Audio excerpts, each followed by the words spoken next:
And we will be having a community discussion since this is a town hall / community event. So if you want to raise your hand, the raise hand function is, if you click on participants, the raise hand function, you should be able to see your raise hand function.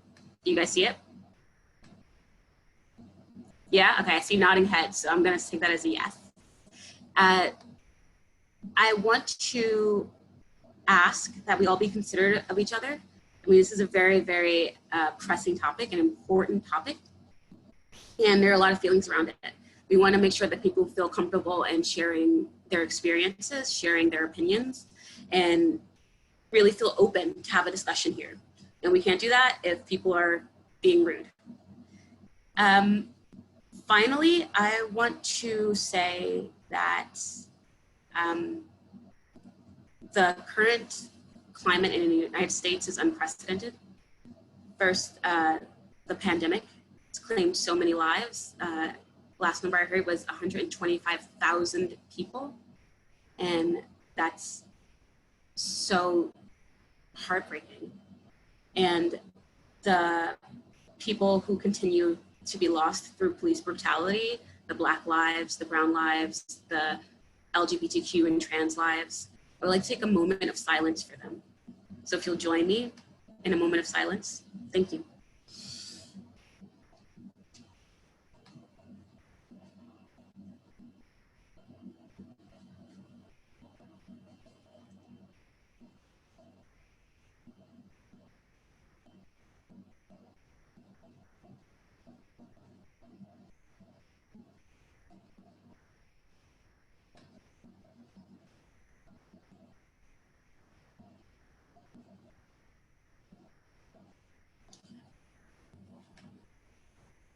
Thank you so much. I know that's with how quickly the world has changed since January, it's easy to keep going full steam ahead and forget that there are very, very real consequences and casualties to the things that are happening right now in the world.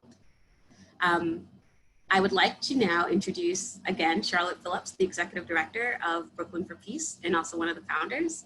She's going to give a little history on Brooklyn for Peace and her work and our work, and take it away, Charlotte. Hi, thanks, Natasha. Brooklyn for Peace has been working in Brooklyn since 1984. Our core mission is the prevention of war and the social and economic injustices which lead to war. We work to counteract the impact of militarism on our society, which is manifest in so many different ways. We are primarily an educational organization, but we see active response to injustice as a primary and vital component of our activities. This event was organized by our Peace and Economic Justice Committee in response to the recent devastating events which have been brought to the forefront by the effect of militarism on our local police force, as well as the impact of cutbacks in so many needed social programs and services, while our tax dollars are poured into an already overstuffed military budget. If you're not already a member of Brooklyn for Peace, please go to our website, brooklynpeace, all one word, .org, and join. Basic membership is $30 per year or whatever you can afford. A donation of any size will be greatly appreciated and will enable us to continue doing programs such as this with the able assistance of our program coordinator, Natasha Santos. And thank you, Natasha, for helping to make this program possible. All donations are tax deductible. The link for donations will be in the chat. You are also welcome to join our Peace and Economic Justice Committee, which meets at 7 p.m., usually on the fourth Wednesday of the month, and currently we're meeting on Zoom. Our next meeting will be Wednesday, July 22nd. Please check out our website, Facebook, Twitter, and Instagram, depending on which of those you use, for upcoming activities and ways you can participate, particularly in the current period as we respond to the votes of our City Council and Mayor on the New York City budget and the policies regarding police practices. So thanks again for joining us tonight, and I will now turn the program back over to Natasha. Thank you so much, Charlotte. I feel really lucky for this space, thankful for this conversation, and it's a really pressing and important topic. It's something that a lot of people have been organizing around for many years, and I think that now is the time to really, really focus our efforts on this conversation. I want to introduce our first speaker, His name is Michael Brennis. Michael Brennis teaches history at Yale University. He is the author of For Might and Right, Cold War Defense Spending and the Remaking of American Democracy, which will be published in October by University of Massachusetts Press. His writing has appeared in The Nation, The New Republic, Boston Review, and Foreign Policy, among other publications. Thank you so much, Michael, for being here with us. And I look forward to finding you so I can unmute you and we can hear what you have to say.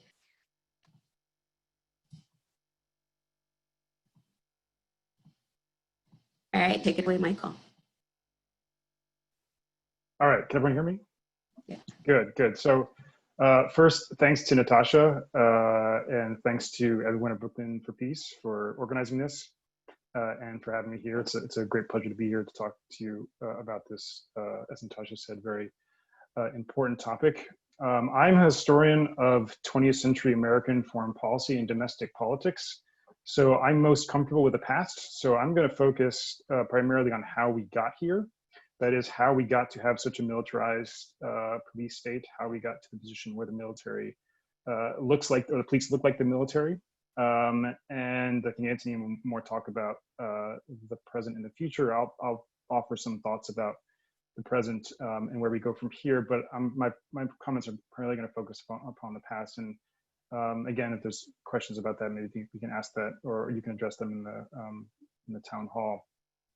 So first and foremost, of course, as many of you I'm sure know, the history of racialized policing and even the militarization of the police has a long history. It goes back to the 19th century, slave patrols. But I think the militarization of the police as we see them now, that is, as we saw in the past month or so, using force against protesters, peaceful protesters, that really is a 20th century phenomenon, and particularly a post-1945, that is post-World War II phenomenon, which rises out of America's overwhelming desire to, as it sees itself, defend democracy around the world through ultimately a militarized foreign policy, massive defense budget, which we now see the ramifications, of course, today, as Charlotte said.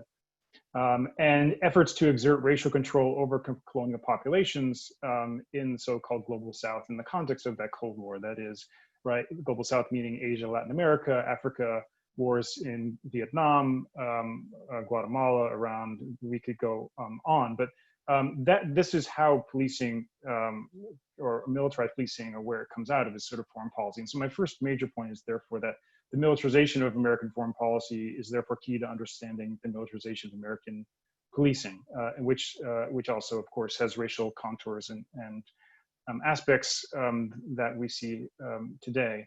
And so, before I go on, I just want to sort of premise preface my comments by saying that a lot of the work or a lot of the history that I'm referencing comes from a book by Stuart Schrader called Badges Without Borders.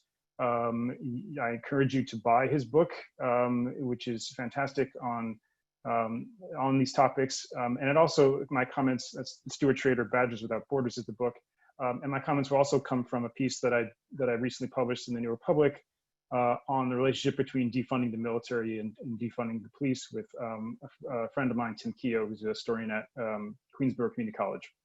So much of this history is accessible. You don't have to listen just to me. So that's the first thing. And so when I say that Badges Without Borders is the title, actually, I think I actually have the book near me. So that's Stuart Schrader. That's the title. Go find it. Get a copy. Don't buy it on Amazon.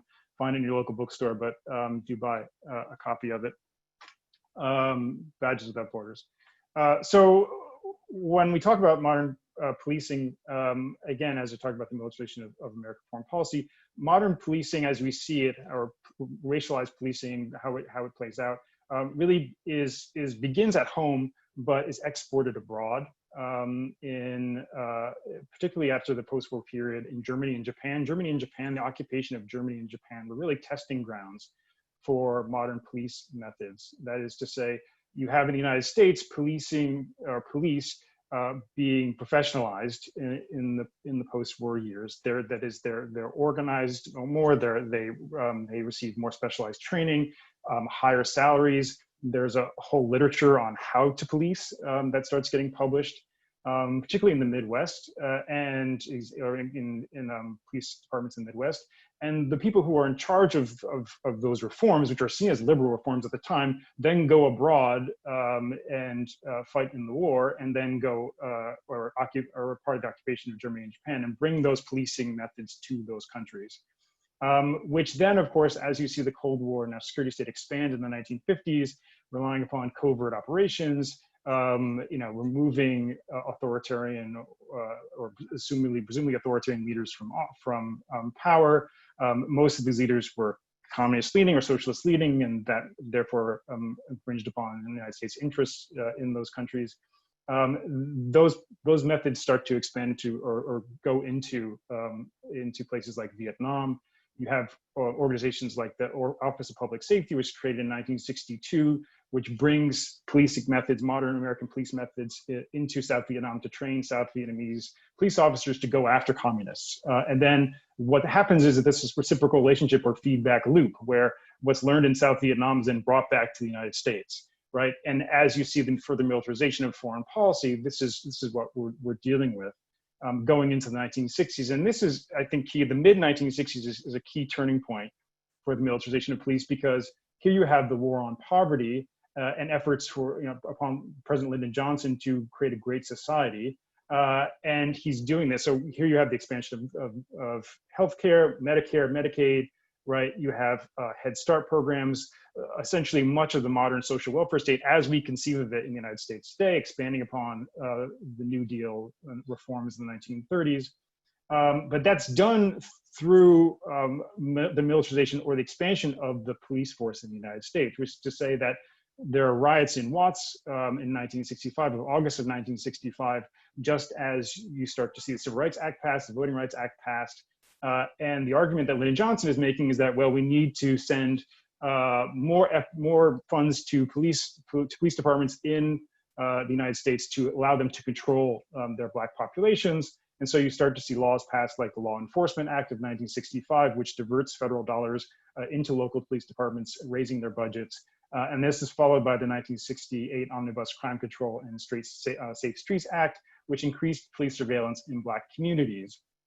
So you see concurrently the expansion of the American welfare state and the expansion of the American police state. And I think this is a really key point, which I'll kind of end with, and say that by the late 1960s, you have still this backlash against social welfare, the development or the creation of law and order rhetoric. That is to say, George Wallace and others, not just George Wallace, he's an Alabama governor, segregationist governor, ran for president in 1968, vowed to maintain law and order. Richard Nixon said this too, who was eventually elected in 1968.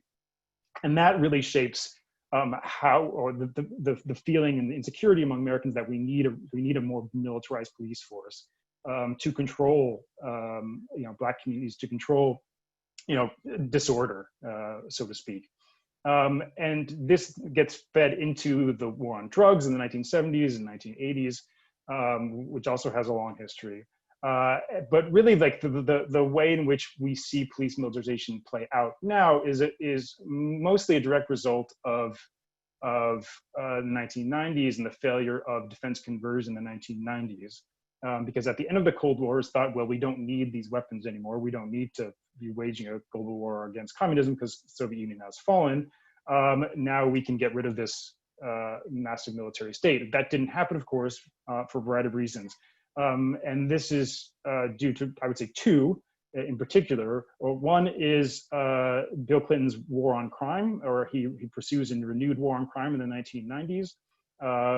There's a law passed in 1990 that separates defense from social spending to protect the military from cuts. That's key also to this. So that's really two. I'll say a third reason why this is important is 1997. You have the creation of the 1033 program, which allows, and I'm sure you know this now, which allows defense spending or defense funds to be sent into local police departments. It's an obligation of the Defense Department to do that because of the 1033 program that's created in 1997. And so I think I'm almost out of time, and I don't want to take up too much time. So I'll end just with two sort of conclusive points, and we can talk more, of course, or look forward to hear your thoughts on this as well. One is that, of course, the militarization of American police forces was not just contingent, but dependent upon social welfare, the social welfare state, which I think says something about social democracy and its relationship to militarism in the United States, that the two are inextricable. And when we think about defunding, that I think is something to keep in mind. Sort of what social welfare has meant in the United States is ultimately then tied to militarism. So how, in terms of pursuing whether it be a Green New Deal, healthcare, right, universal healthcare, whatever social programs or expansive social programs that we're talking about that can be redirecting police funds or the funds that go to the police into more socially beneficial projects. How does that happen, and how has that project been co-opted by forces in government? And the second, of course, is that, as I said, maybe not of course, but defense spending is directly tied to the militarization of the police, and we need to think about tackling the interrelationship between the two. That is not just defunding the police, but defunding the military, defunding state violence in its various forms. And I look forward, I'll stop there. I think I'm out of time, and I look forward to greater conversation and hearing your thoughts. Thank you so much, Michael. What you said gave so much context to where we are now and why. I think that's very important. We'll have time to ask both Michael and Anthony questions after Anthony finishes speaking. So I see that there are some questions in the chat right now. Can you guys just hold them in your mind or hold them at your fingertips? Because we'll give you time to ask Michael and Anthony questions, okay? Next up, I want to introduce Antonine, Miss Antonine Pierre. She's amazing. And she's really busy. Thank you so much for joining us, Antonine. Antonine Pierre is the Deputy Director of the Brooklyn Movement Center. It's a Black-led community organizing group in central Brooklyn. She leads the organization's work in base building, leadership development, and community safety. Antonine works to implement BMC's organizing strategy and its capacity to nurture Black social and political leadership in Bed-Stuy and Crown Heights. Antonine is right at this moment in City Hall, near City Hall. She's been devoting her days, her weeks, a lot of her time to this budget reallocation. So we're really happy to have her with us. Thank you so much, Antonine. Hello. Hi, how are you doing, Natasha? Hi. Your froze everything. I have to put that out there. Oh, thank you. Yeah, you know, I've been using this these headphones kind of like a headband. It's a style. It's coming apart though. They're not good headphones. You make it work. Yeah. All right, Antonine, we'd love to hear what you have to say about where we are right now, where you hope we go, what your work has been doing. It's all you, sweetie. Awesome. Thank you so much. And Michael, thank you so much for giving us the historical context, right? Like it's so easy in the middle of a pandemic, in the middle of like a pandemic, there's an economic crisis, there's this policing stuff that we're all figuring out, right? It feels so easy to kind of fall back and just fall back on what we know. But like we're in the middle of conditions that have been created and they've been forged over lots of time. And it feels important to name that. So we're working on this really awesome campaign. It's called Defund the NYPD. This is what I casually wear in the house. We got a lot of defund t-shirts. And really, you know, I think it's very important to, as we talk about defunding the police, we talk about this campaign. This campaign has had a lot of momentum over the past month. And I want to make clear for folks that at the beginning of May, we were running a campaign because Mayor de Blasio has made $1 billion of cuts to the NYPD's $92 billion budget, and only half of 1% of those cuts, $1.1 million, was coming out of the NYPD budget. And we were seeing $641 million coming out of the Department of Education. We were seeing $120 million coming out of the Department of Youth and Community Development for Summer Youth Employment Program. So as an and I say we, so I work at the Brooklyn Movement Center. We're a member of an organization called Communities United for Police Reform. Shout out to Kabir, one of our BMC members who's in the house. And when we started doing this campaign, we said, great, let's have an NYC budget justice campaign, because we need budget justice. And if there are going to be cuts, if we're going to be coming out of a pandemic, we need that money to be reinvested into health, into housing, into education, into homeless services, into workforce development. And so we started this campaign in early May. And it's really great to be in this particular room, because I know there, like Ed Goldman, like there are folks in here who have been doing this work on the ground in Brooklyn for so long. And y'all understand that a month ago, we could not have been talking about defund the police, right? That what actually moved our campaign work from budget justice, which is very palatable, and like, let's see if we can move a few $1 million, right, from the NYPD, to it was catapulted really by the power of the people, right? And it's so powerful, because I'm 35. I've been a community organizer now. I mean, I don't know, I'd like to say my whole life, but maybe for 20 years since I was in high school. At Brooklyn Tech, I know there's a lot of Fort Greene people. It's hard to not shout people out, because it's like a Brooklyn room. And I have never in my life seen a moment where the power of the streets was so harnessed to actually move government. So, when we were looking in the first week of June, particularly after the murder of George Floyd, we started to feel the political wind shifting, right? Like, so we're doing work at the city level, but at the state level, we were doing work to move some pretty major bills, right? So we moved the Repeal 50A bill, which was, if folks don't know, 50A is a police secrecy bill. It's a bill that, it's the law, or it was the law, that shielded police officers' misconduct records from the public. That's very problematic.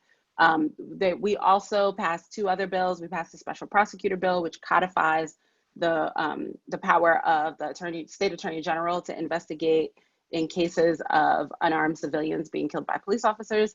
And finally, we passed the Police Stat Act. And Police Stat Act, the work of that was really, it's a data bill, right? Like, it's almost mind-boggling that we had to work so hard to pass a bill just to get demographic data on stops and police killings throughout the state. So I give you that context to say things were shifting, things were moving at the state level very rapidly. And, political consciousness doesn't live in a bubble, right? Like our state elected officials were moving and being swayed by the national movement to defund NYPD. And we started moving, we started realizing that our campaign had to keep up. Right. So then our campaign started to be, one, we aligned ourselves with the Movement for Black Lives national call to defund the police. And we said, great, we're here to defund the NYPD. And recognizing that defunding the police means something different in every city. But in New York City, we defined it as removing at least $1 billion out of the NYPD's budget and moving it into social services. And the NYPD budget is close to $6 billion, right? So, and we say at least $1 billion because we believe that there's probably a lot more that we could take out of the NYPD budget, but that there was the political will, at least, to move at least $1 billion. And we know, this month has been kind of wild, right? Like we saw tons of police violence. We had curfews, right? Like I just named that we moved all of these bills. So conditions have been rapidly shifting. And it's been important to say, like, look, if we can move 1 billion now, that's great. If it feels like we could move 2 or 3 billion because of other political conditions that shift, that also feels important.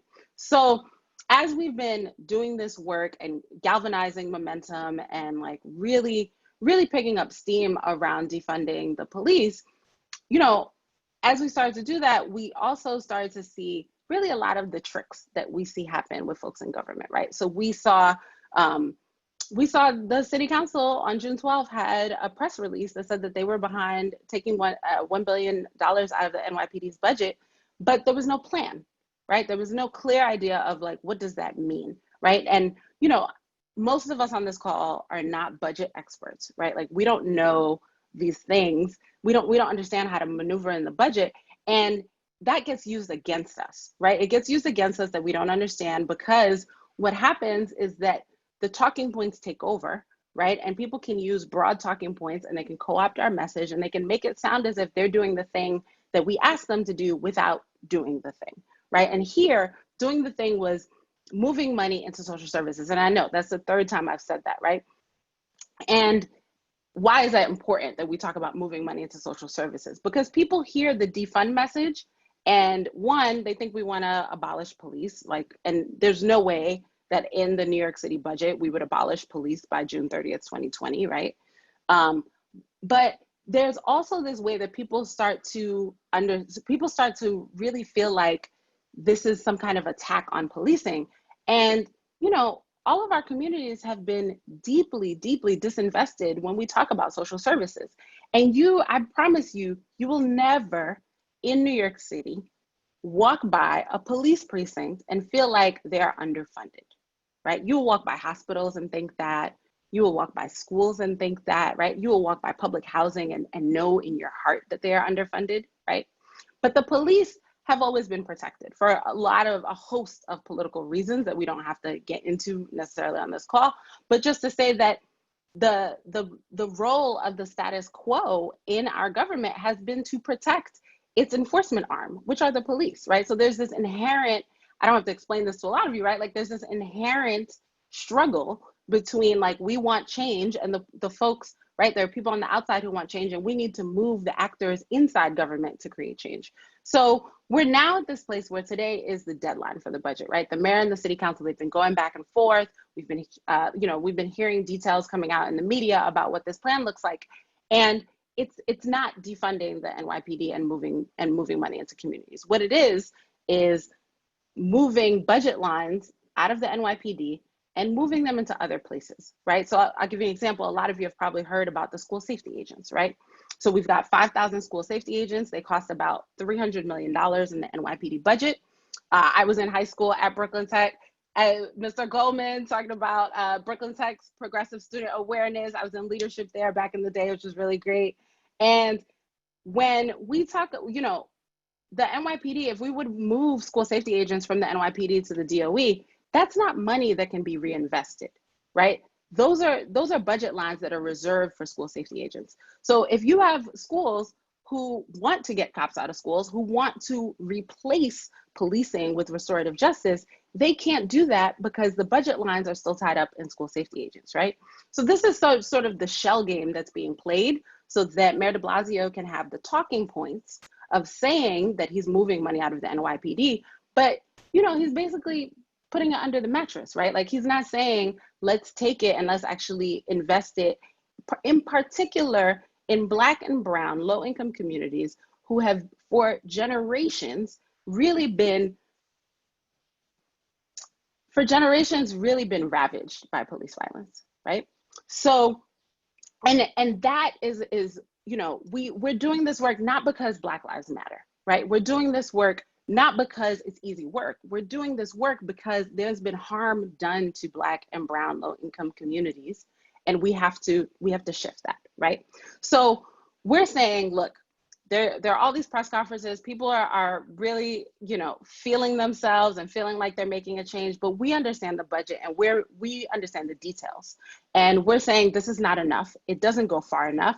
And this budget fight was never only about fiscal year 21, right? If we are going to effectively defund the police and replace policing with restorative justice and transformative justice models, then we 1,000% absolutely have to be invested in a multi-year fight, right? We have to understand that the powers that be, even in the middle of a global pandemic, an economic recession, and a national policing movement, that if they can stand up there and lie to us and claim victories where they are not actually aligned with advocates, then we have to keep fighting, right? And we have to get better organized, and we have to really make sure that we can hold elected officials accountable in a real way. And I know we talk about a lot of accountability, but like, we're in a pandemic, right? Like it's now or never. We really need to make good on that. So that said, I'm gonna close out and just kick back to Natasha. Thank you so much. You just said so much and illuminated so much for me. I mean, I have my own questions, but I have your email, so I'm just going to email you. But I want to open it up now to everyone else. If you guys have a question for her or for Matt, I'm sorry, Michael, please raise your hand.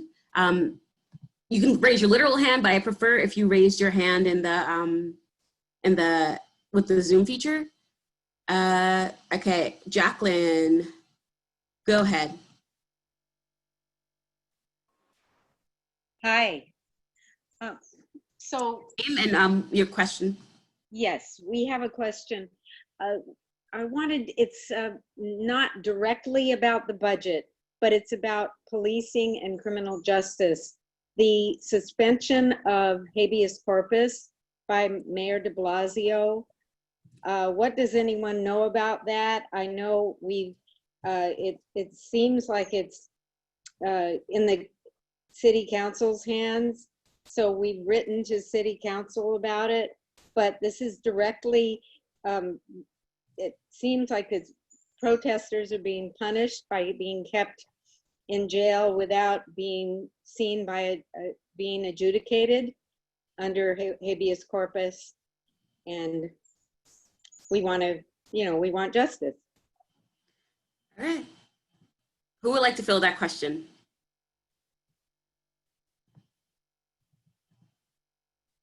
Anthony, Michael? Great. Yeah, yeah. So I can't speak extensively to that question. What I will say is that right now, and I think this feels important, especially coming out of a month where we just had a curfew, is that there are many rights that are being suspended, right? And that's putting it gently. And it feels quite important at this point for us to be able to like document. And that's hard, right? Because we're talking about documenting, which is not the same as intervening. And, in this time, what I continually think back to is I think of the 60s and I think of the 70s and I think of the ways in which governments actually worked to curtail movement, to curtail oppression, and how important documentation was. So I don't have a good answer for you other than like we really need to document, and you should probably ask people who know more than me, and I'm happy to find out who those people are. Thank you. Michael, do you have anything to add to that? No, I think that's great. And just, I'll just echo what Antonine said about this being a historical problem, and that, there's many incidents where the state has used these types of extra legal or illegal tactics to suppress dissent, and I'm sure you're familiar with them. And I think, yeah, this is just something that needs to be continually documented and kept track of, and Antonine's, I think, more suited to talk about that than I am. Okay, Matthew Blackman has something to ask. I wanted to ask, you were talking about restorative justice, and I was hoping you could give some examples of what that might look like in New York. Yeah.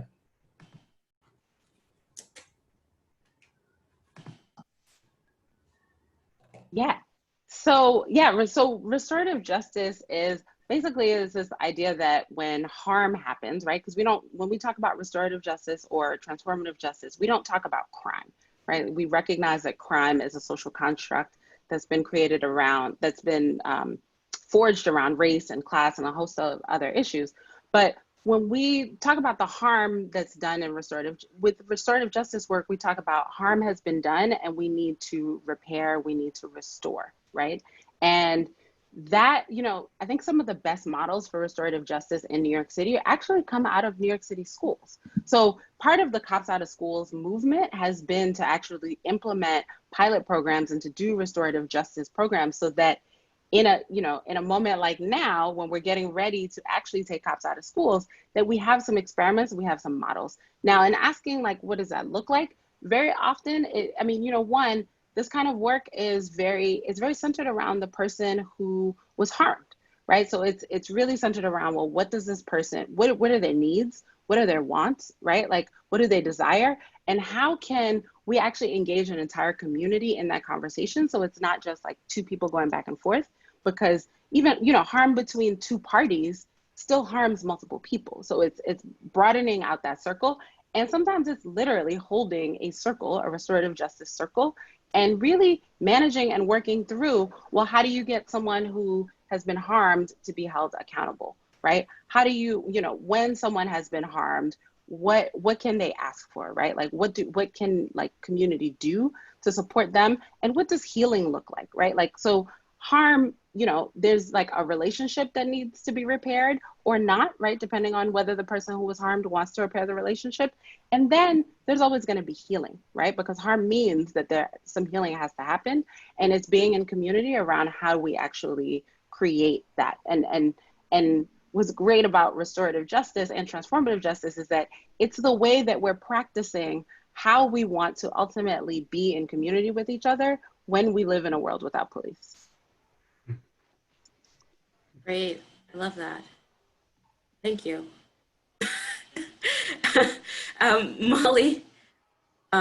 Molly has a question. Anthony, thank you very much for such an informative talk, and Yeah, us to understand why this current budget deal is such a rotten deal. But I'd like to ask you, how do we go forward from what looks like is going to be a past deal? The last time I checked, I saw listed maybe 13 or 14 city council members who were going to vote no on the budget, but it looks like it's going to go through. So what should we be doing next?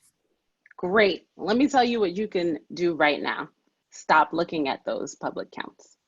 And the reason I say to stop looking at those public counts is because the public counts are often reliant on public quotes from elected official. Now, anyone here who's ever dealt with an elected official knows that you can't hold an elected official accountable to what they said in the media, right? Like, people say things, they change their mind, whatever, right? And when we're doing this work, right, I have had in the last 2 weeks, a city council member like write on social media, like, oh, you don't have to call us, like call the mayor, right? So there's also a way that city council members will escape accountability. If you're busy calling the targets, they don't get as many calls. And what that does, you know, remember, organizing is about shifting power. So if we use our power to try to move someone, if we want to use our power to move someone, if we decide based on what they've said publicly, which we know they can or can't be held accountable to, if we decide that we're not going to pressure them, then they can, you know, it gives them more room to do whatever they want, right? So that's the first thing. It's been burning me, this thing about the public vote counts. I'm like, please stop looking at them, okay? Now, remind me the second part of your question, because I went too far down that route.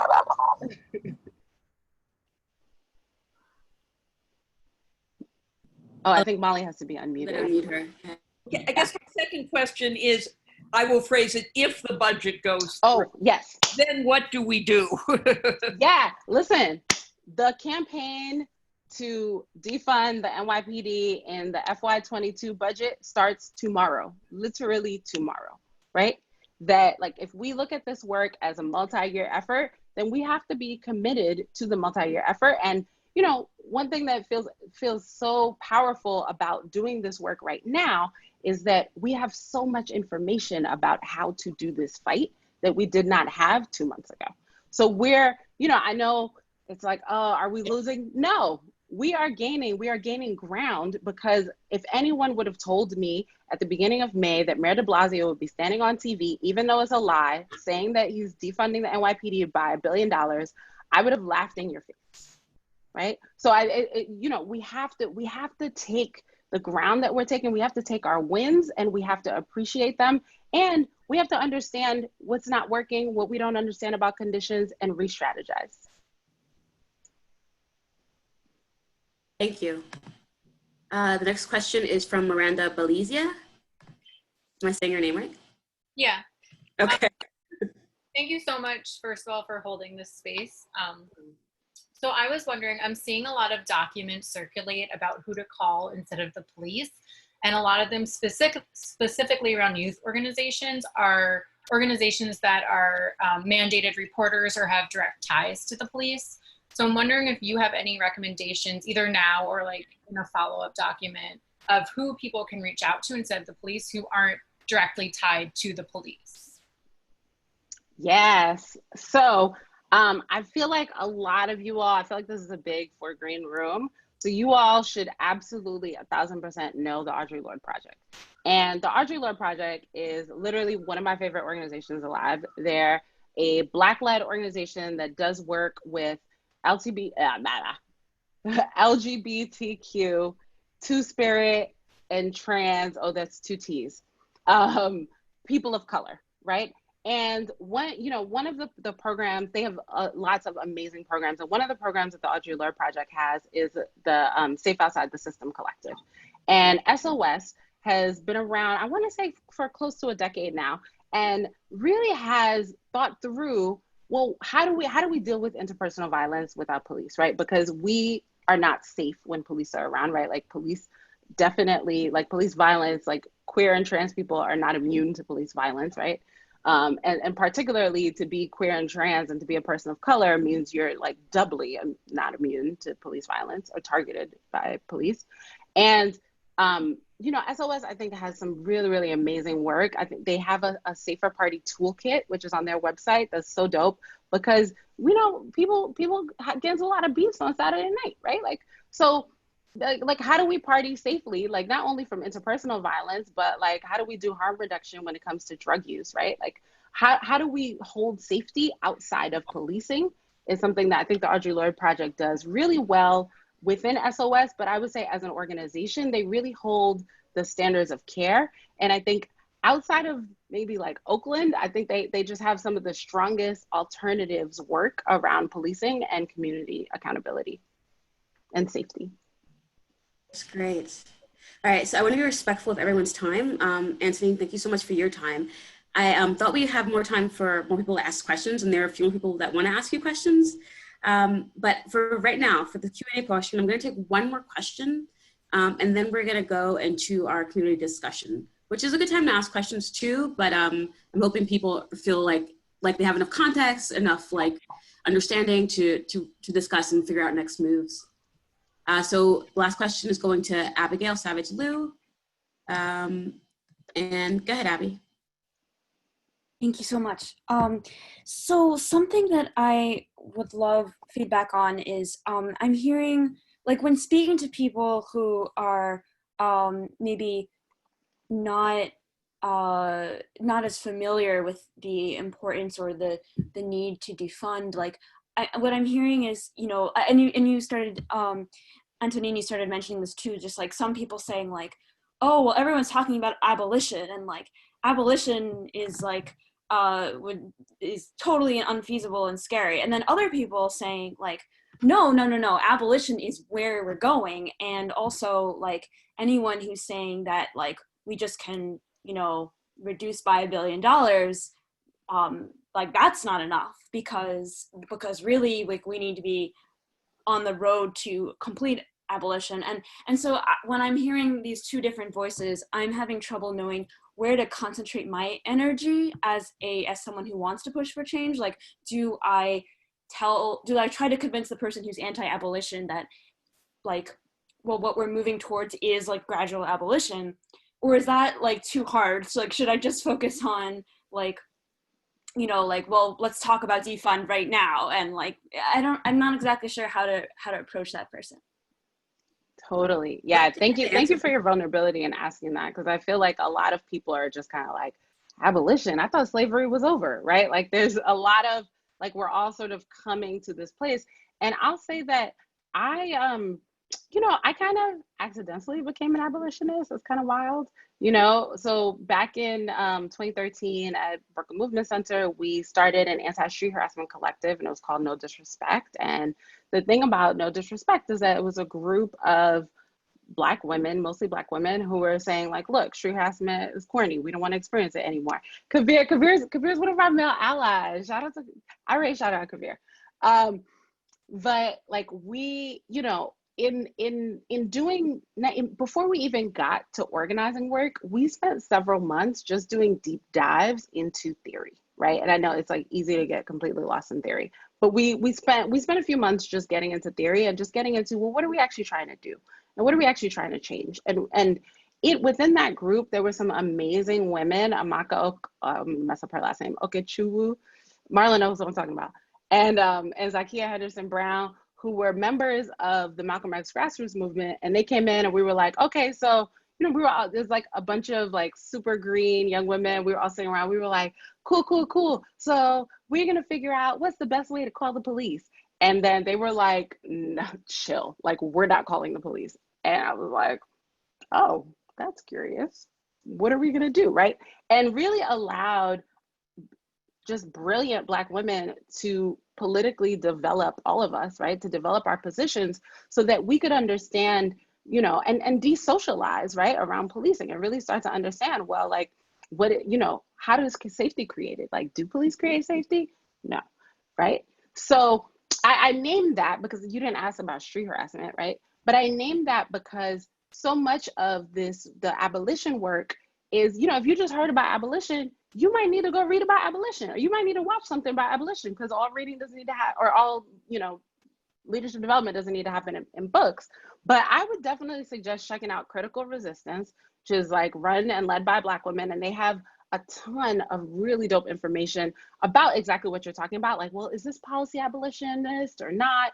And it you know, we need to understand what exactly it is. And also, where are we, right? Like, where do we feel comfortable or uncomfortable? Because the places where we feel uncomfortable are actually they're the centers of our growth, right? They're the place that if you dive into that uncomfortability and you work through like what is making you uncomfortable, you can often find a new place to a new perspective to move from. I love that.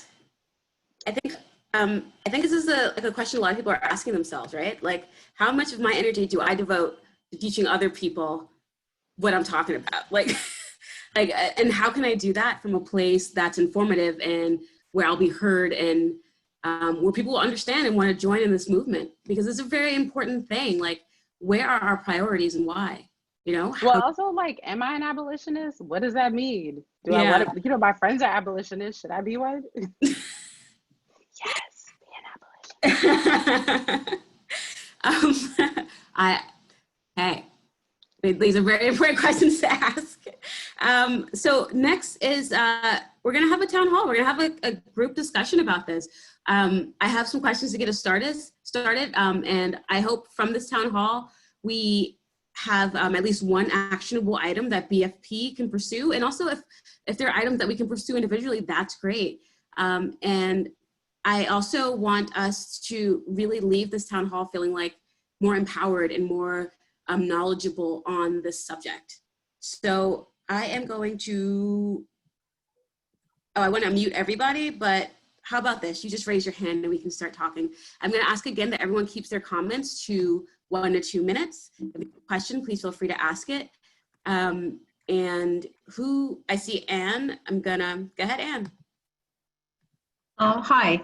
I actually have an action that's going on right now, and I wanted to check with Anthony and other people if they're aware of this. So I'm going to start by just saying, you know, we hear about bills, we assume things are law. Like, a lot of people assume that the Eric Garner anti-chokehold bill had been turned into law years ago, and it only just was this June as a result of everybody being out on the street and not going home. So my question for right now in terms of action is, I just got a text message from Bay Ridge for Social Justice that they're meeting outside of Justin Brannon's office right now to demand that he votes no on the city budget because the NYPD budget was not cut by $1 billion. We know that de Blasio getting on TV and saying it is, that lie is what's going to stick in a lot of people's heads. So are other people demanding that city council vote no right now? What do you say? What do you think we should do? Because I'm ready to leave and go out and join them. So let me know what people think, please.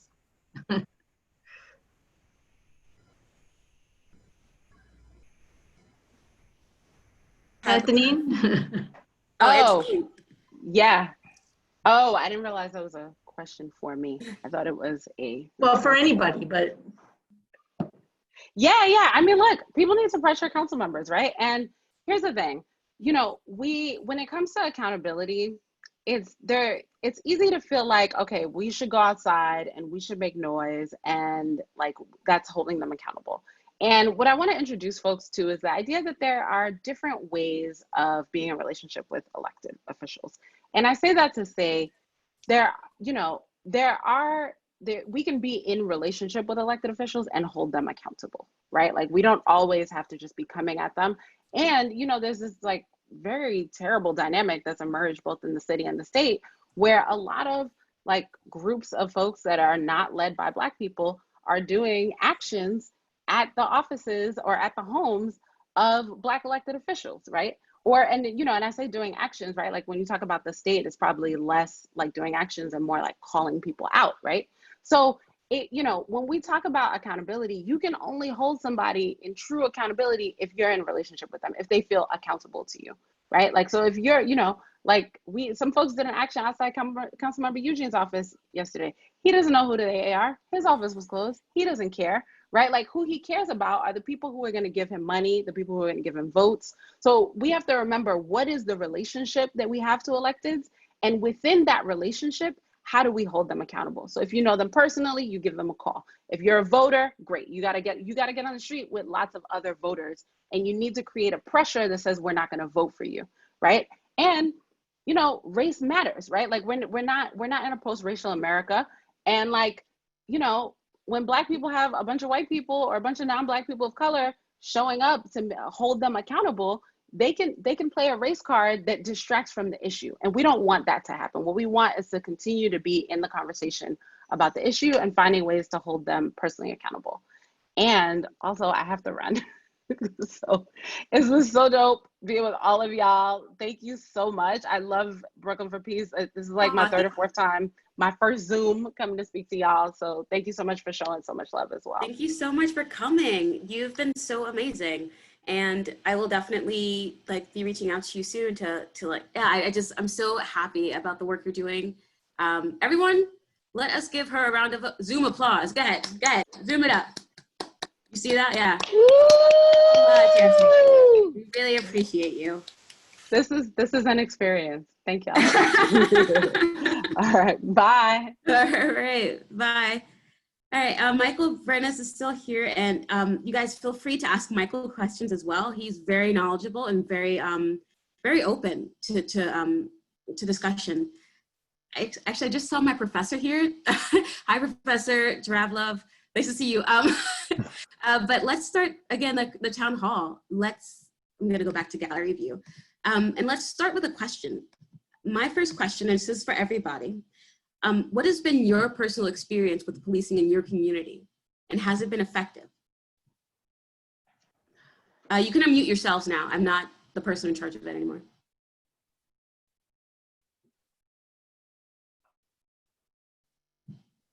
Well, I find, you know, in my, Henry and I in our community, we're nervous about the police. And yeah, and because first of all, the police in what is sort of a majority white enclave in our neighborhood, folks are calling the police because they don't like noise, you know, or they don't like ice cream trucks parking on the, you know, with their motors going and things like that. And so they're like, nah, we don't want any part of that. Then when we had protests here several weeks in a row about calling their names of those killed by the police, that was a little bit better. It was community affairs folks, so and they tend to be a lot more laid back. Yeah, they don't react the same way. But you know, we also are in the same community as public housing, and we want to keep a close eye on that because the police are responding. You know, there's a lot of sirens and a lot of reaction to things that don't need to be reacted to. And so you're nervous about how they interact with people. Yeah. Mm-hmm. Do you think they've been effective? Do we think they've been effective? Do you think they've been effective? No. I mean, you know, I think it's really important that what we're talking about, what Antonine was talking about, you know, certainly Michael in terms of the history, is that, you know, it's 400 years of this where police, you know, there were night watchmen trying to keep an eye on slaves, right? So, you know, ultimately, and on indigenous folks, you know, on reservations. So ultimately, it's going to be coming down on folks that in a negative way. And when there are issues like needs for mental health interventions or homeless interventions, there've got to be, we've got to have alternatives. I think that's a good point. Alternatives to, like we were saying before, police are being called for some things that they're just not equipped to handle. I can give a personal experience. My background is in child welfare policy and legislation, foster care advocacy and stuff. And I can't tell you how many times I have had, my friends have told me that the way they were taken into foster care was in handcuffs from their school,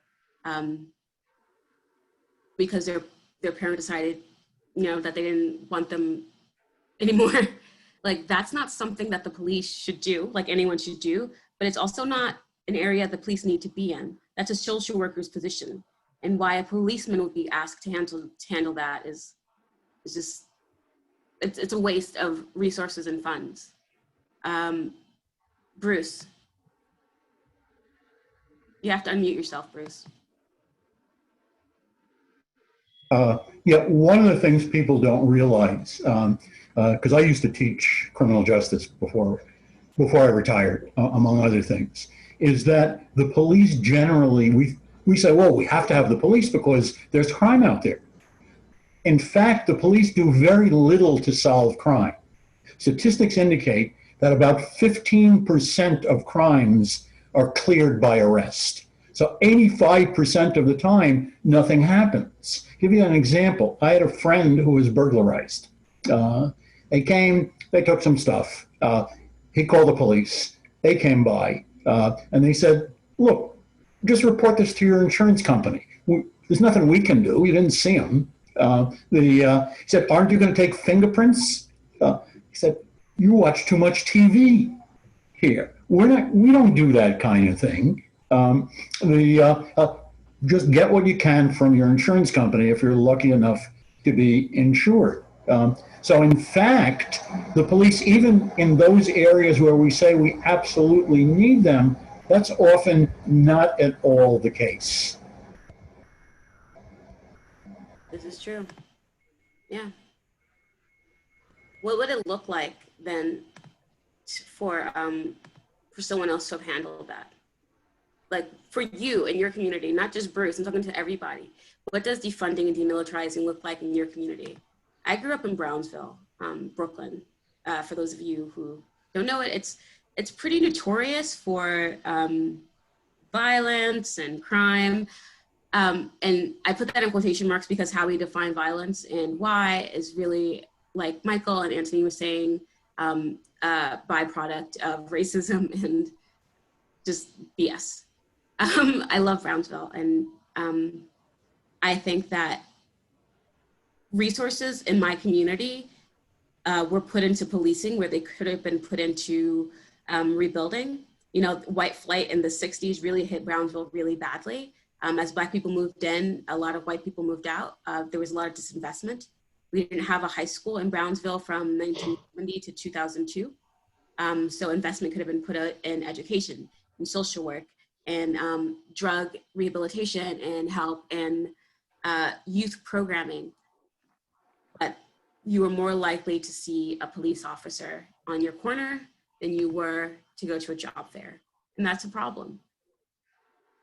What about your communities? What would defunding and demilitarizing the police look like in your communities? The high crime neighborhood. Yeah, Sally.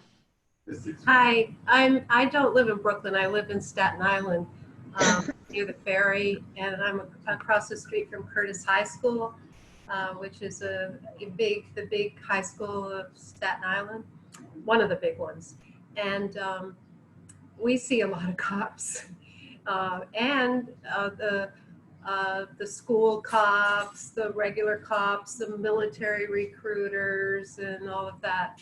And what I think is that we shouldn't have cops who carry guns. You know, if they didn't have guns and if they wore regular clothes, and they, you know, you could call, they don't even have to be cops. They can be community organizers or community intervention or something like that, because the things like that we talk about that we are affected in our neighborhood are cars that go too fast and could run somebody over, or, you know, sometimes the kids have fights outside.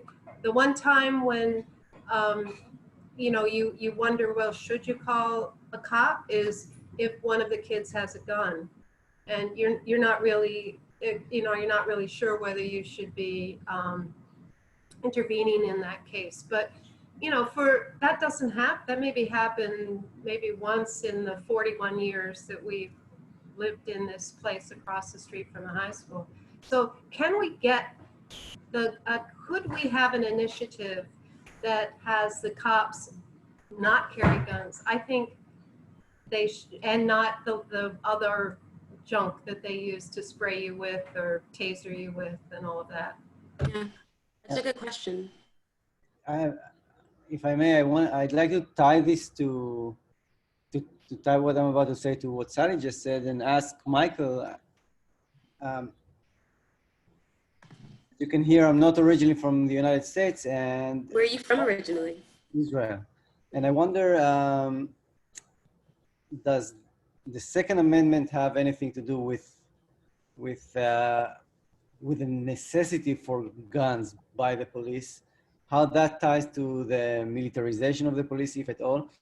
And I know, and my common sense is like the police should be the prime promoter of repealing the Second Amendment, because it will make their jobs a lot easier. So why doesn't that happen? So if Michael or anyone else can speak to that, I'd be happy to hear.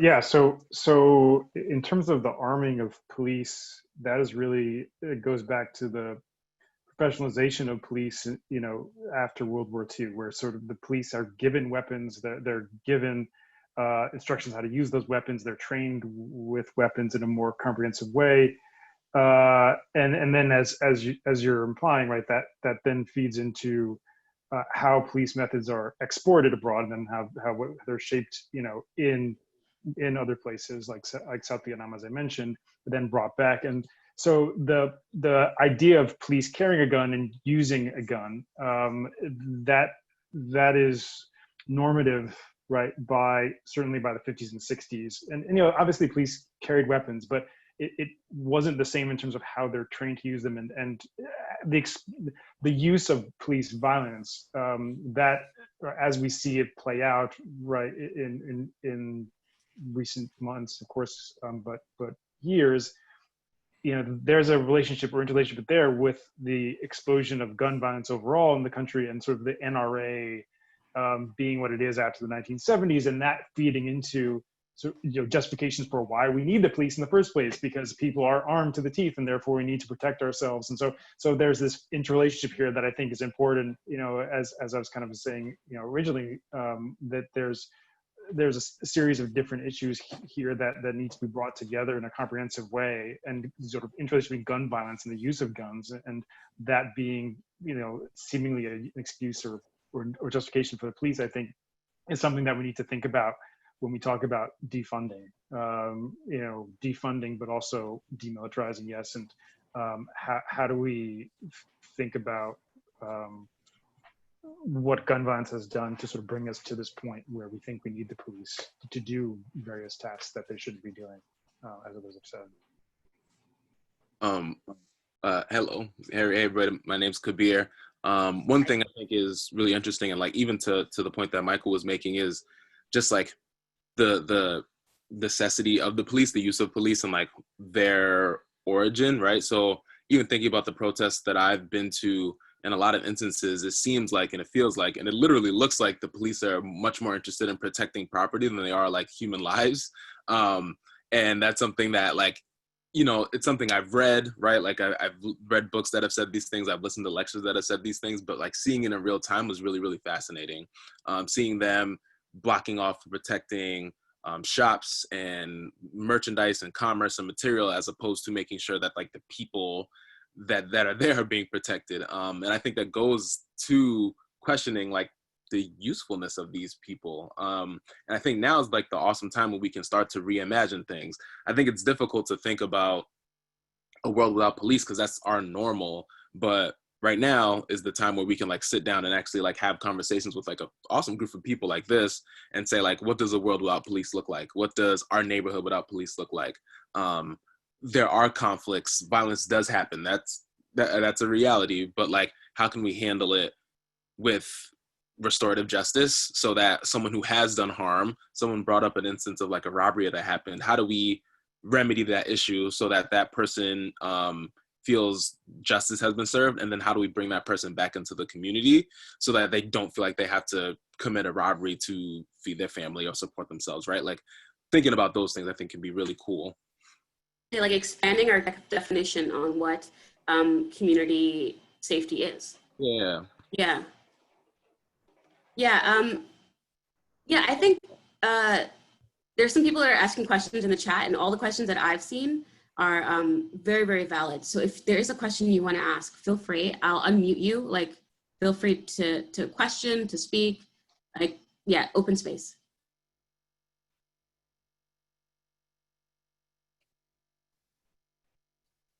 Go ahead, Billy. I want to pick up on Kabir's mentioning of imagination. And I really think that we spend a lot of time responding to the symptoms of our brokenness and not a whole lot of time imagining what safety would look like, which is one of the reasons why I was so attracted to this conversation. And but I want to just really emphasize how important it is for us to build the muscles of imagination. When people when we are experiencing things as the way in which we are now with the demonstrations, with the constant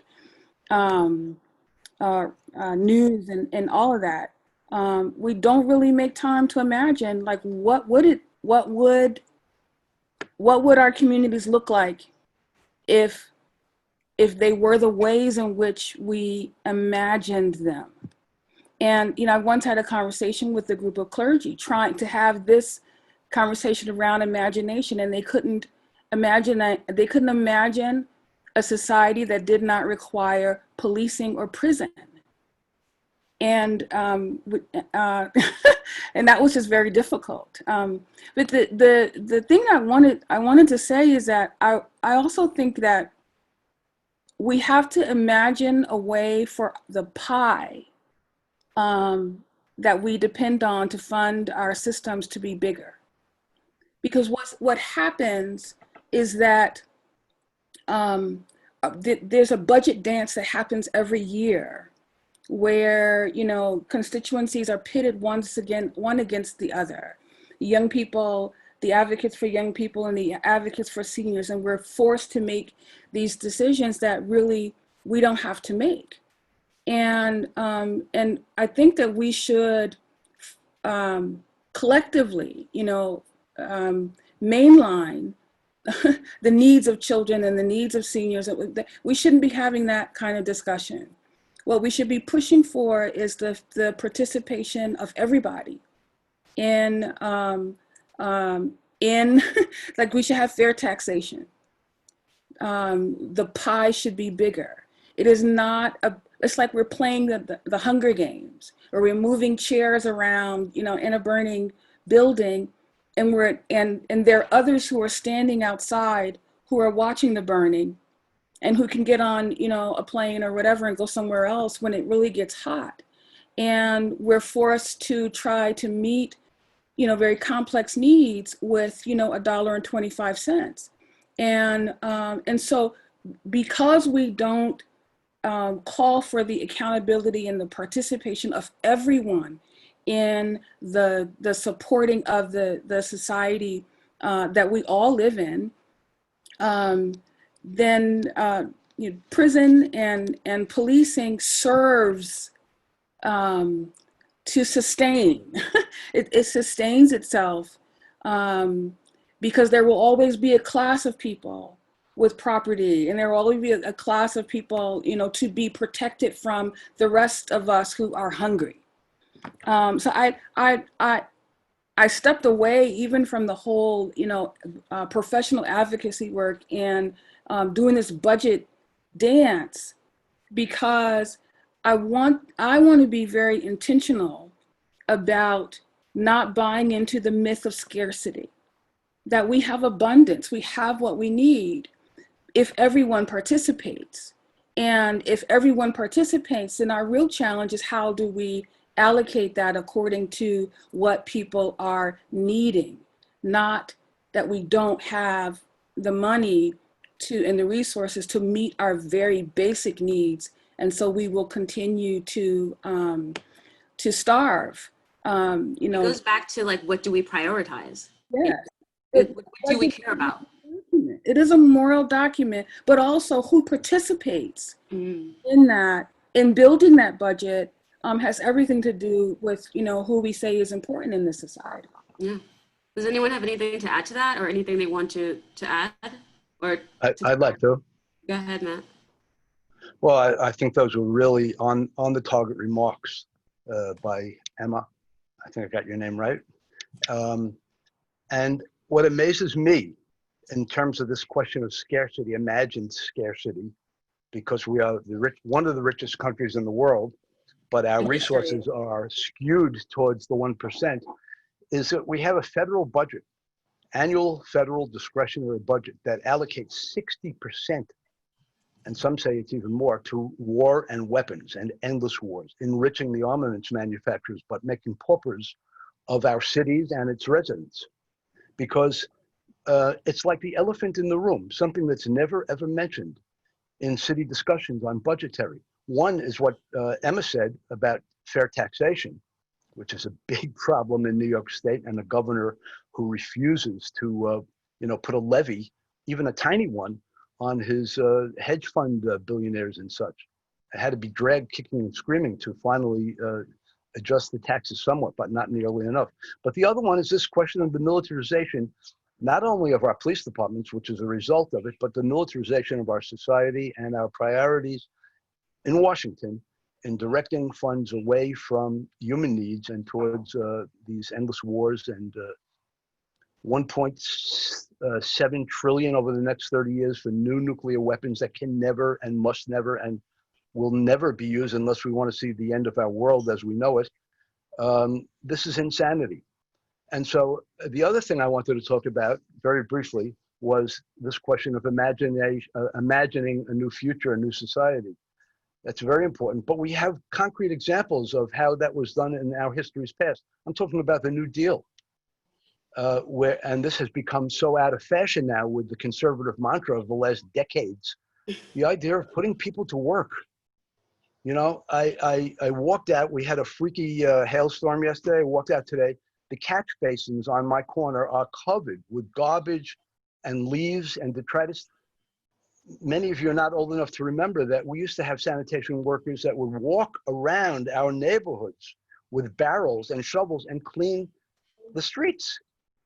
We have unemployment in our communities, massive unemployment. We could put people to work with a large chunk of that $6 billion that would be reallocated for jobs at decent pay. It's a win-win situation. It would build middle-class communities where we now have desperately poor communities, because people would have salaries, bring them back to their communities, be good for the mom and pop stores because they'd have money to spend in those stores. This is how you're advocating to reallocate funds from the military to programs like military and our police departments to put people to work at decent salaries. I think it's a win-win all the way around. So it means cleaner communities, et cetera, and so on, and middle class communities. Thank you so much. Yelena has something to say. Tony has something to say. Someone else has been raising their hand for a while. She's been so patient. You guys don't have to raise your hands. You can unmute yourselves and just add in. Laura, you guys feel free to speak. Okay, I just want to say how Rev Emma mentioned about the imagination. I think that's exactly the issue, is that a lot of people cannot imagine it. Even when I try to think about it, what would it be like without police? It's very difficult for me, even though I've, done the research and heard about it. So I think one of the super huge issues is that there's a big PR problem. When people hear defund the police, people who, don't consider themselves racist and consider them maybe as allies or whatever the case may be, as soon as they hear something like defund the police, they have no idea what that means. It shuts them down, and they don't want to hear anything else. Community organizers, what are you talking about? What about the crime? It shuts the entire conversation down. If there could be, I don't know, some kind of media effort, some kind of effort to show exactly what does community organization look like.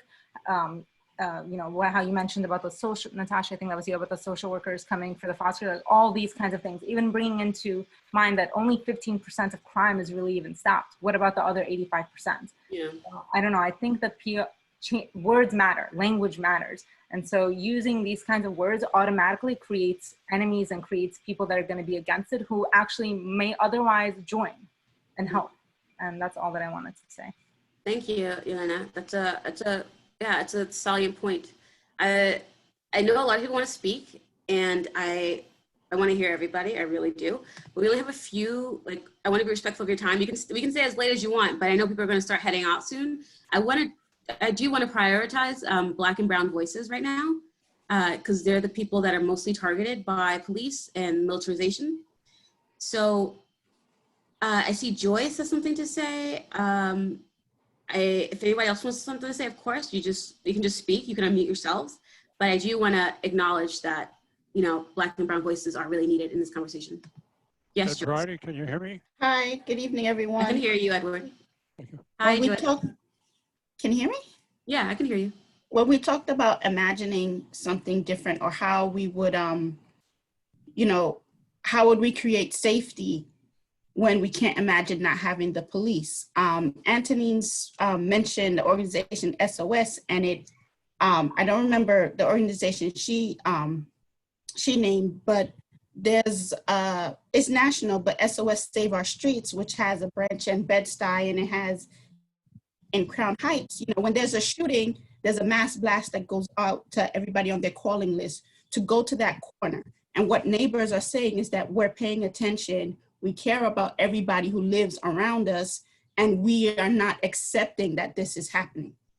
So, when we talk about, even this might be the fake way that police do it on TV, but what they show is that the number one thing the police do is they go ask the neighbors, what did you see? What did you hear? Because we're the ones that can provide the answers that lead to that final down the line arrest. So, and they have what they employ, SOS has ex-gang members, just members of the community who volunteer and also paid positions to do interventions, to be violence stoppers. So they teach the young men and young women in the community how to deal with violence, how to deal with anger that maybe they would then express in violence against someone else, how to, look inside, what's making you upset? What is it that you need? What is it that you're not getting?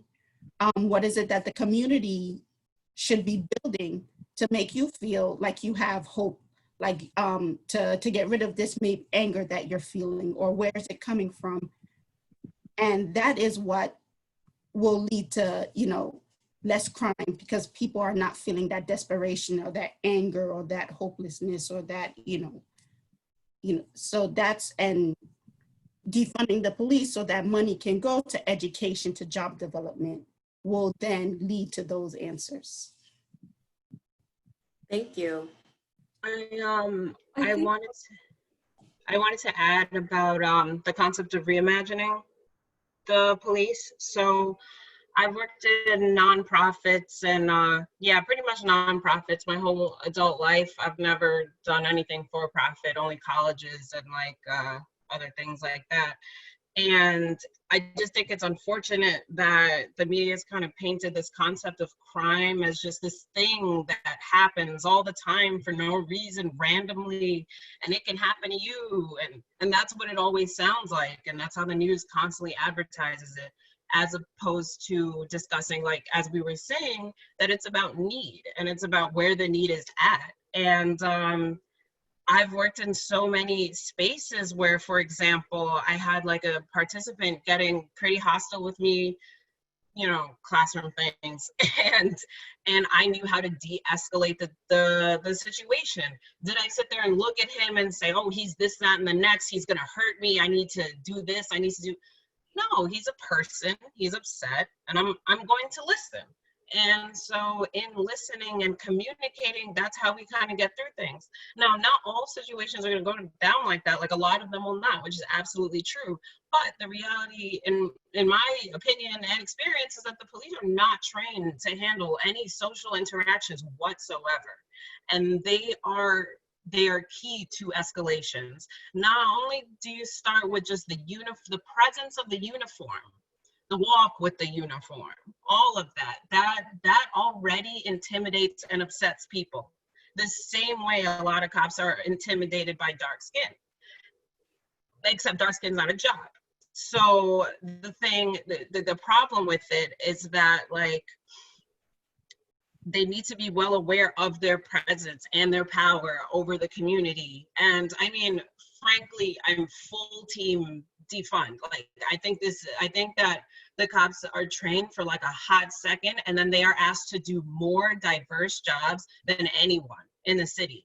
And another issue is that they also have the option to just kind of manufacture overtime, which is tax money. They're able to create overtime because they've created charges because it's, you know, it's the police's word versus somebody else's word. So on top of that, people can be detained for an impressive amount of time without any charges. Like, even within the last couple of years, there was Leilene Polanco. There's so many people who died on Rikers. They didn't even get charged yet.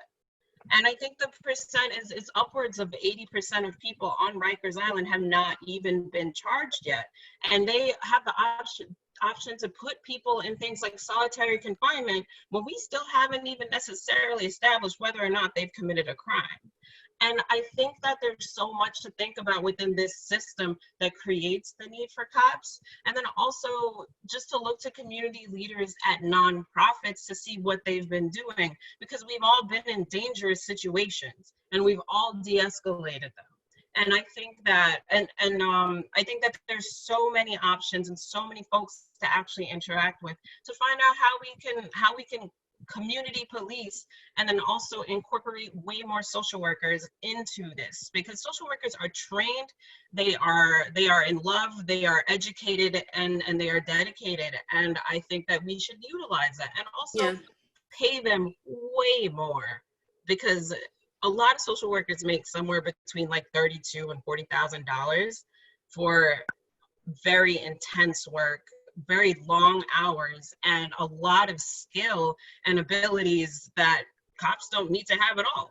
And they get to make twice as much in a lot of cases. And I think that does anyone want to add to what Tony's saying? Billy wanted to say something. I see Christine and Edward are say something. Yes, Edward speaking. Hi, Edward. I think that anybody who hears the word defund the police and is not an activist thinks, what kind of insanity is this? We've just watched movies on the mafia. These guys are killers. We now have gangs from all over the world.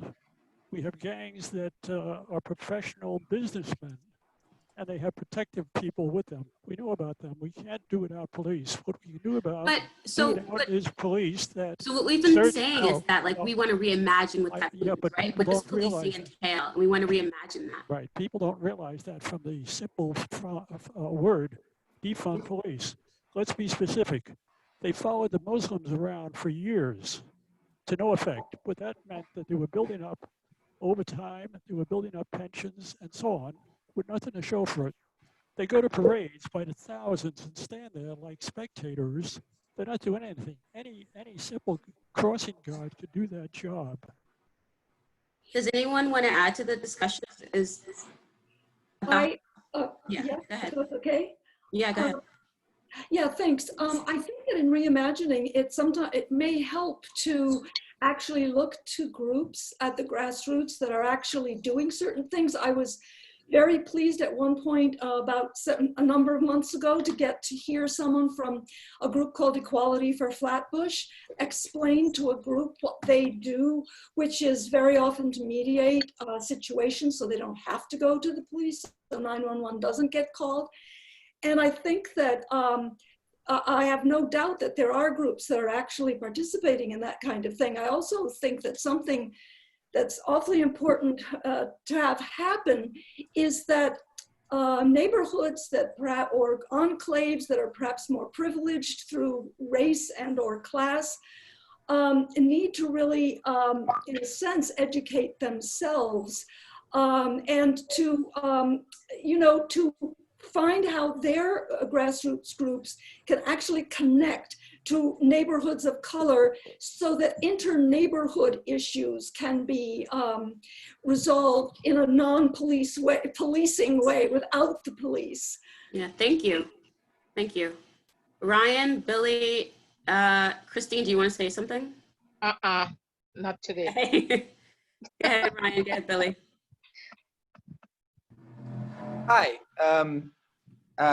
So this is a great conversation on so many levels.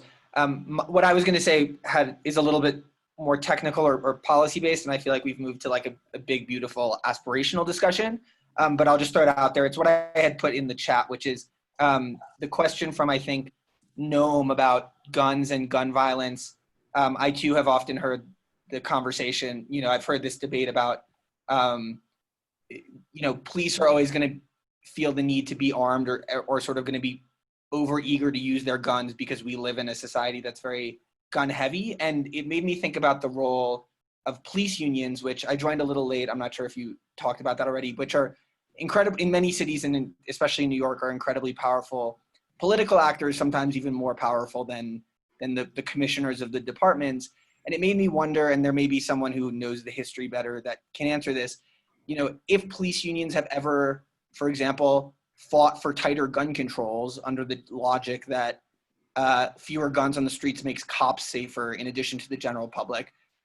There's a whole host of policies that I could think of that I feel like I could come up with a justification for why police unions should support a progressive policy.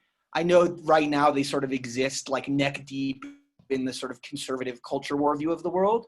So I'm not sure if that's something that's really possible, but I wonder if at any point in history, police unions have sort of supported policies that we as a more progressive crowd might generally support using that logic, and or if there's any opportunity to sort of force the police unions to sort of act differently.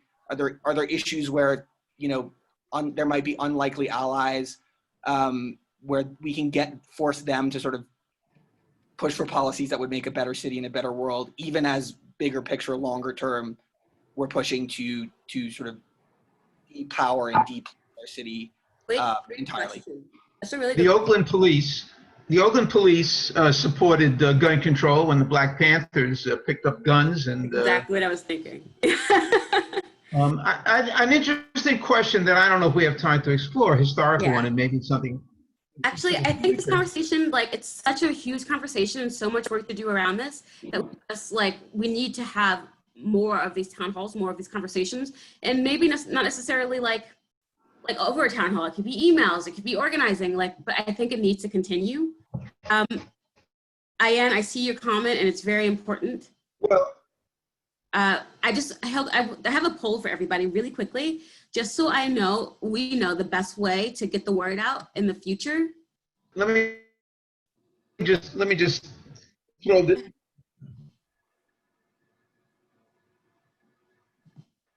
Whoever's speaking right now or trying to speak, you're breaking up.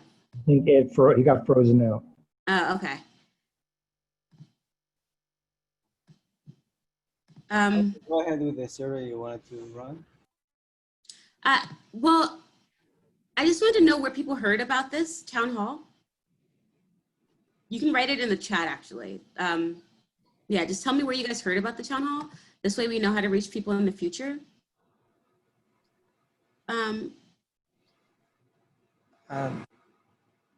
And I think that Brooklyn for Peace, I see Crown Heights Mutual Aid Facebook group, love that group. Brooklyn Movement, word of mouth, Facebook, BMC email, Brooklyn Peace Center, love them. An article on police unions. Oh, that you're pointing out an interesting article. So yeah, I think that it's time for me. I think one thing that Brooklyn for Peace can do to keep the pressure on our local officials is to organize a mass call-in or a mass email-in or mass contact to really drive home these points. And what I keep hearing people say is that our language around this is really important. So defunding the police is, reallocating money from the police is really important. Where that money is going is just as important. So perhaps instead of reallocating, perhaps instead of defunding, we could say reallocate, reappropriate. There's so many other ways to say it. And I'm sure people have feelings around that and I want to hear all of it. I really do. It's just that it is 8:09 and I want to be respectful of people's time. I do want to say to everyone, thank you so much for coming. This is I'm so overwhelmed and honored that you guys spent time with us trying to figure these huge questions out. I mean, how do you reimagine something so ingrained, so massive, so in need of change? I mean, that takes work and I'm ready to do the work. BFP is ready to do the work with you guys. And I really hope that the work continues. We have all your emails, so we'll be doing a follow-up with this. And feel free to reach out to us again through email, through our website, through Facebook, through Instagram, with more questions, with more things that come to your mind, with more ways that we can get involved and move this thing forward, because a lot of people are activated right now and it's time to make the changes that we want. Like Anthony was saying, like so many other people were saying, our elected officials are elected by us and they're answerable to us. And we have a say in what happens. Thank you guys so much. And can we give ourselves an applause? Everybody, again, I love seeing those Zoom applauses. Thank you, Michael, for coming. Thank you, Bruce and Molly and Noam and Sam and all the BFP staff that helped organize this. Thank you, Antonine, again for being here. And I hope the discussion continues. Have a great night, everybody.